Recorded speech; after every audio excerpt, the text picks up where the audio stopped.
Well, at some point this week, after too many rounds of seconds on stuffing and sweet potatoes, I found myself collapsed in a comfy chair, doom scrolling on social media, when I stumbled on a video that made me laugh and roll my eyes so hard I didn't think they'd come back down. It was a video where a man staring straight into the camera talked about a breakthrough thought that he had while leading his $18.7 billion private equity investment firm through a dark time, where he said, when you're facing something really difficult, ask yourself this question: how is this thing that just happened to me the best possible thing that's ever happened to me? I laughed when I heard that. I mean, why didn't my seminary pastoral care classes teach me more about the power of positive thinking? I imagine myself holding the hand of a grieving member of the congregation, someone going through absolutely unimaginable loss, and asking, how is this thing that just happened to you the best possible thing that's ever happened to you? Because this really rich guy on the internet told me that, per his words, in 95% of situations, that simple question will fix everything. And while I find that 87% of the time I randomly make up a statistic, it's not true, I bet this guy was right. But that question that he asked kind of stuck with me this week as I prepared for today, and I began to laugh even more as I thought of Shadrach, Meshach, and Abednego sitting in the fiery furnace, asking each other, how is this thing that just happened to us the best possible thing that's ever happened to us? Don't get me wrong, there is something to be said for one's mindset, reframing a situation, inviting creative thinking into a challenging situation. I don't disagree with that. Reorienting our minds to think positively and creatively can be a great tool for improving our mental health and facing challenges with clarity rather than panic. But this particular brand of toxic positivity embodied in this video really irks me sometimes, and I don't want folks to panic thinking that we've gone down that rabbit hole with this year's Advent theme. Embracing an approach to worship like you see on the cover of the bulletin, where it says, that's impossible, with the I am grayed out a little bit, leading us to believe that what we previously considered impossible before may be possible now. All that is not about shifting your mindset. These next 4 weeks are about orienting our hearts to the ways that God has shown up, is showing up, and will show up in ways that defy our whole understanding of what is possible in this world.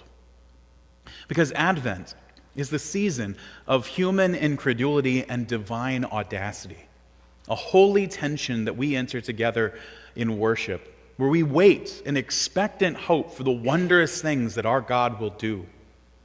This Advent, we will hear stories that begin with our very understandable disbelief. Flames that should consume, bones too dry to rise, promises too bold to trust, a love too wondrous to become flesh. Yet in each story, God dares to do the impossible. Today's story of Shadrach, Meshach, and Abednego is one that bears witness to an impossible faith. This is a faith rooted not only in a God who does the impossible, but a faith that we cling to when hope itself seems impossible. Shadrach, Meshach, and Abednego did not go into the fiery furnace with faith that they would be saved. They stepped up, knowing that they would die, and trusted that God's mercy and love would enfold them forever. This whole story of impossible faith is told through the unique lens that we find in the book of Daniel. Because the book of Daniel is set during the Babylonian exile, the same period we heard about in Jeremiah's letter to the exiles last week. After Jerusalem fell, many of Israel's leaders, including young men with education and promise, were taken to Babylon to serve in the king's court. Daniel and his friends, Shadrach, Meshach, and Abednego, are among those exiles. And though this book is set in the 6th century BCE, most scholars believe it was written much later, during a new period of oppression under the Greek ruler Antiochus IV in the 2nd century BCE. God's people were once again facing pressure and coercion, even violence meant to force them to abandon their faith and conform to the empire's demands. So Daniel functions as resistance literature.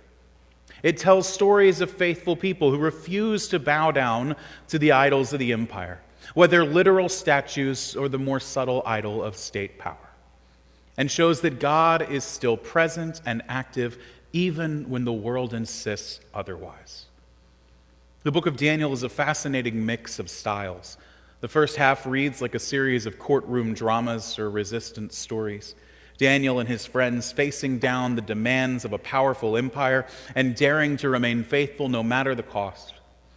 And then halfway through, Daniel suddenly shifts into apocalyptic visions, wild symbolic scenes with beasts and angels and cosmic conflict, the kind of stuff that later inspires the grand visions of Revelation itself.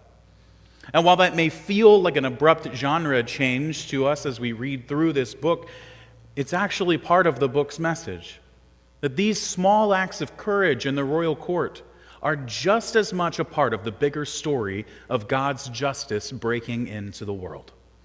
Daniel reminds exiled people then and us now that everyday faithfulness in the world full of pressures matters, because God is at work on a scale far greater than what we can see.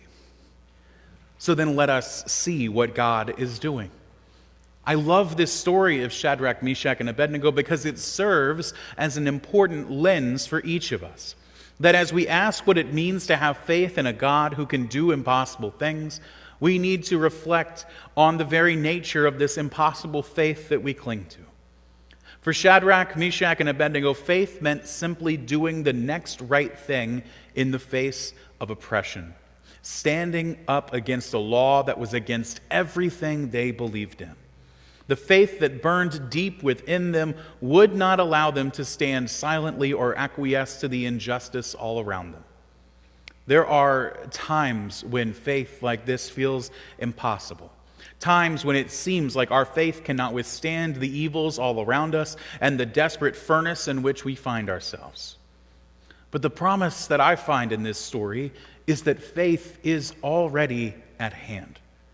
Great or strong, the faith of Shadrach, Meshach, and Abednego had already brought them into the harrowing maw of that furnace, and faith, one way or another, would see them through.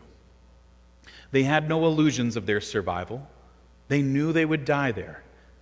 But God has faith in them as well, and God was with them in the fire. God did the impossible, stood with them in the flames, and delivered them to new life. So that, friends, is where the story lands for us. Not in some spiritualized self-help question about whether the furnace is actually the best thing that's ever happened to you. Not in a demand to smile wider when the world is burning, but in the God who steps into the fire. Shadrach, Meshach, and Abednego remind us that impossible faith is not about a certainty of outcomes. It is about convincing ourselves that it's not about convincing ourselves that everything is secretly awesome. Impossible faith is simply trusting that God is God, even when the diagnosis isn't good, even when the prayer isn't answered the way we want, even when the furnace door swings open and the heat hits our faces. Impossible faith is about showing up anyway, refusing to bow to the idols of fear or power, or that's just the way the world works. Impossible faith is taking the next right step, even if that step is shaking, even if that step leads straight into the flames. Because our God does not wait for us on the other side of the fire.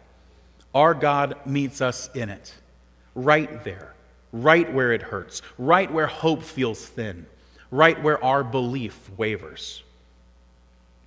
Advent is not yet Christmas, but we don't necessarily need to pretend that we don't know the story at the end of this season of expectant waiting. In a world that tells us everything depends on our strength, God comes in weakness. That in a world obsessed with power and spectacle, God comes small, breakable, and crying in a manger. That in a world that loves a happy ending, God walks straight into the fire with us long before the rescue comes. That in a world that crushes faithful lives, Christ went to the cross that we might be rescued forever. So when faith feels impossible, when the flames lick at your heels and you're not sure that you'll make it through, may you remember this. You do not worship a God who stands far off, shouting advice from the sidelines. You worship a God who climbs down into the furnace, who refuses to let you burn, who brings life out of ash and hope out of smoke. This Advent, we will watch for the one who makes impossible things possible. Not because we think positive thoughts, but because God is audacious enough to show up in fire and flesh and every broken place in between. So take heart. Impossible faith is already burning within you, and the God who is with you in the furnace will lead you out again into life, into joy, into a future more wondrous than you can imagine. Amen.